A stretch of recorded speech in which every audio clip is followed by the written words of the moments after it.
بسم اللہ الرحمن الرحیم۔ شروع اللہ کے نام سے جو بڑا مہربان نہایت ہی رحم والا ہے۔ اے محمد صلی اللہ علیہ وآلہ وسلم، جو کپڑے میں لپٹ رہے رات کو قیام کیا کرو مگر تھوڑی سی رات، یعنی نصف رات یا اس سے کچھ کم یا کچھ زیادہ، اور قرآن کو ٹھہر ٹھہر کے پڑھا کرو۔ ہم عنقریب تم پر ایک بھاری فرمان نازل کریں گے۔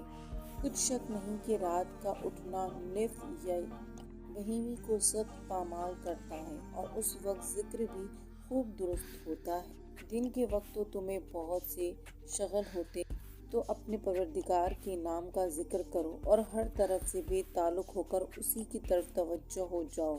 وہی مشرق اور مغرب کا مالک ہے اور اس کے سوا کوئی معبود نہیں، تو اسی کو اپنا کارساز بناؤ۔ اور جو دل آزار باطلی لوگ کہتے ہیں ان کو سہتے رہو اور اچھے طریقے سے ان سے کنارہ کش رہو، اور مجھے جھٹلانے والوں سے جو دولت مند سمجھ لینے دو اور ان کو تھوڑی سی مہلت دے دو۔ کچھ شک نہیں کہ ہمارے پاس بھیڑیاں ہیں اور بھڑکتی آگ ہے اور گلوگیر خانہ ہے اور درد دینے والا عذاب ہے۔ جس دن زمین اور پہاڑ کانپنے لگے اور پہاڑ ایسے بھربھرے گویا ریت کے ٹیلے ہو جائیں۔ اے اہل مکہ، جس طرح ہم نے فرعون کے پاس موسیٰ کو پیغمبر بنا کر بھیجا تھا، اسی طرح تمہارے پاس بھی محمد صلی اللہ علیہ وسلم کے رسول بھیجے جو تمہارے مقابلے میں گواہ ہوں گے۔ تو فرعون نے ہمارے پیغمبروں کا کہا نہ مانا تو ہم نے اس کو بڑے وبال میں پکڑ لیا۔ اگر تم بھی ان پیغمبروں کو نہ مانو گے تو اس دن سے، کیونکہ بچوں کے جو بچوں کو بوڑھا کر دے گا اور جس سے آسمان پھٹ جائے گا، یہ اس کا وعدہ پورا ہو کر رہے گا۔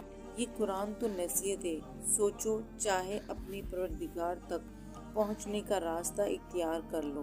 تمہارا پروردگار خوب جانتا ہے کہ تم اور تمہارے ساتھ کے لوگ کبھی دو تہائی رات کے قریب اور کبھی آدھی رات اور کبھی تہائی رات قیام کیا کرتے ہو، اور اللہ تو رات اور دن کا اندازہ رکھتا ہے۔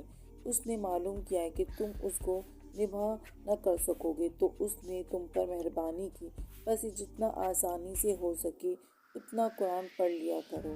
اس نے جانا ہے کہ تم میں بعض بیمار بھی ہوتے ہیں اور بعض اللہ کے فضل یعنی معاش کی تلاش میں ملک میں سفر کرتے ہیں، اور بعض اللہ کی راہ میں لڑتے ہیں، تو جتنا آسانی سے ہو سکے اتنا پڑھ لیا کرو، اور نماز پڑھتے رہو اور زکوٰۃ ادا کرتے رہو، اور اللہ کو نیک اور خلوص نیت سے قرض دیتے رہو، اور جو عمل نیک تم اپنے لیے آگے بھیجو گے اس کو اللہ کے ہاں بہتر اور صلے میں بزرگ تر پاؤ گے، اور اللہ سے بخشش مانگتے رہو، بے شک اللہ بخشنے والا